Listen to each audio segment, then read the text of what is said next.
How do you make delicious golden brown and crispy French fries that rival McDonald's instead of these clearly dark brown ones that look crispy but really aren't? Today, I'm going to show you. We're going to cover the Food Lab's recipe for homemade French fries. Now, the step-by-step process is going to start right here. However, before we get there, I do want to cover some of the techniques used in this recipe. The reason why is because just by changing a single step or single ingredient can lead to some shockingly different results in these French fries. Let's talk about that. So why are the fries fried twice? A lot of classic French techniques will have you fry food twice, but why do we actually do it? So the potato in this case contains starch molecules, and when these starch molecules burst in the presence of heat, like in the oil or water if they're boiled, these starches gelatinize, which will help form the crisp crust. And if that sounds familiar, it's the same idea I mentioned behind boiling bagels before baking them. So to summarize, the first fry bursts starch granules that will gel on the surface of the potato. When we fry those again, those gelled up starches create a thicker, crisp crust compared to just a single fry. Knowing this, you are naturally led to the next question. If I can burst starch granules with a first fry, why do I need to boil them too? Doesn't that just do the same thing? So why are French fries boiled first?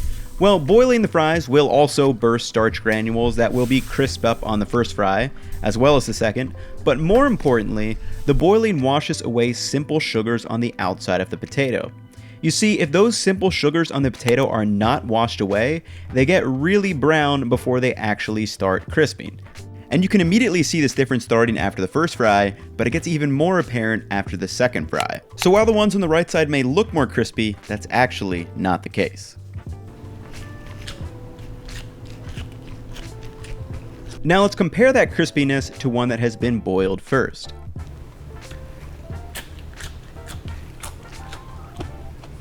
Okay, so boiling clearly makes a huge difference when it comes to French fries, but isn't that going to make the thin fries fall apart like mashed potatoes? Well, it absolutely will, because the pectin structure begins to break down at temperatures above 170 degrees Fahrenheit. This is where the vinegar comes in.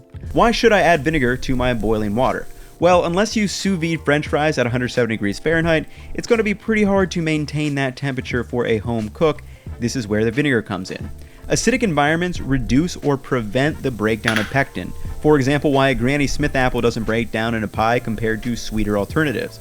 By just adding 15 milliliters of vinegar to about a liter of water, we get this dramatic difference. These were both boiled for the identical amount of time, and the acidic ones are clearly more structurally intact.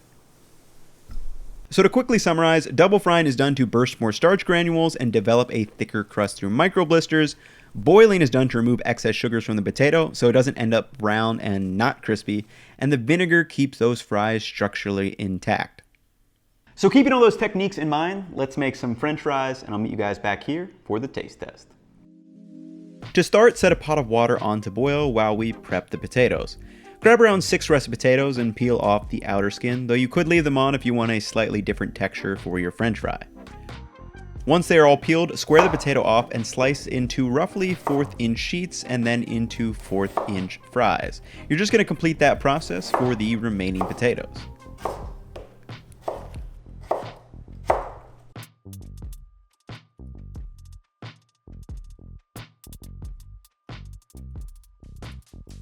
Once everything is chopped, let's head to the stove.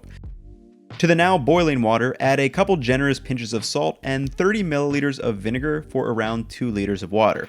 Drop in the potatoes and set a timer for 10 minutes, stirring them occasionally. Meanwhile, you can set up a baking sheet covered with paper towels on the right.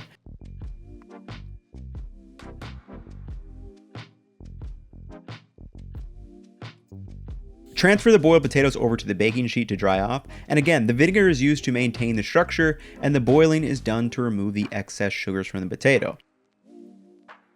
Once the second batch of fries are boiled, set those aside and clean out the wok. Once the wok is completely dry, pour in 32 ounces of peanut oil, and optionally, I added a little bit of lard for additional flavor. The high percentage of saturated fats in both peanut oil and lard are going to make the food crispier. Blast the heat to high and let the oil come to 400 degrees Fahrenheit, checking with a thermometer for consistency. Meanwhile, set up the fry station by setting the boiled fries on the left and placing a second paper towel lined baking sheet on the right. Additionally, separate the fries into 3 small batches so they are evenly spread out when we fry them in the wok. Add the fries to the oil, gently dropping them down, and set a timer for just 50 seconds. Again, this is our first fry, or blanching, which helps burst those starch granules that gelatinize on the exterior for crisping in the second fry. After 50 seconds, set the fries on the sheet to dry, and repeat the process for each batch. Once done with the first fry, we need to let these cool for 30 minutes before the second fry.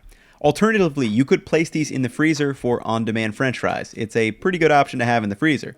And while those are cooling, let's make a spicy special sauce with chives. To a bowl, add 3 parts of mayo, 1 part ketchup, 1 part sriracha, and some minced chives. Vigorously mix that until it is well combined. As always, taste and adjust the seasoning as you see fit, but this is one of my favorites. It gives just a hint of spice from the sriracha on the back end of your taste buds that pairs perfectly with some well golden brown French fries. Speaking of, back at the stove, bring the oil back to 400 degrees Fahrenheit. Retrieve the fries and set them on the left with a metal bowl lined with paper towels on the right. Add the fries to the hot oil in small batches.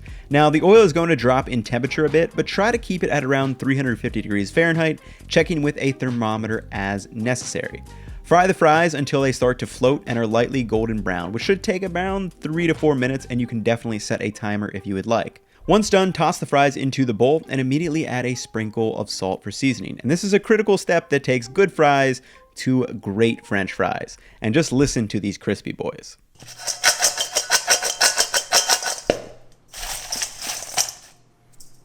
You repeat that process for the remaining batches of fries, and my oh my, do we have something delicious. Golden brown, crispy, delicious. Those nice micro blisters on the outside from the double fry are a sight to behold.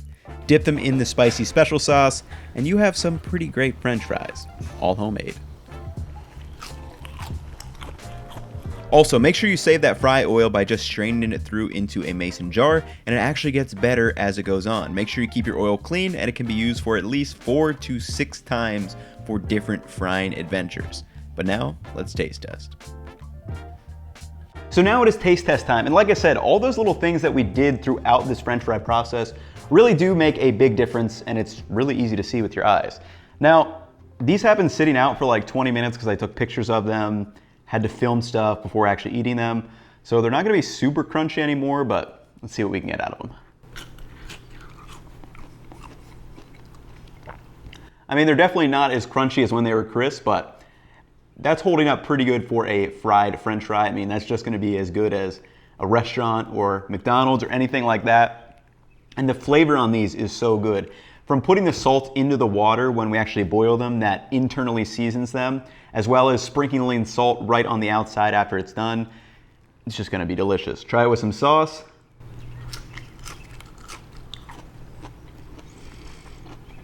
A little bit spicy, a little bit of the sweetness from the ketchup and the mustard, or sorry, not the mustard, the mayo. So hopefully this video gives you the behind the scenes of how French fries really work and how a lot of these things can really play off each other. I mean, who would have thought that French fries and bagels actually have a lot in common with each other when it comes to the cooking process. But that's gonna wrap it up for this video. As always, the recipe will be linked down below, and I will catch you in the next one.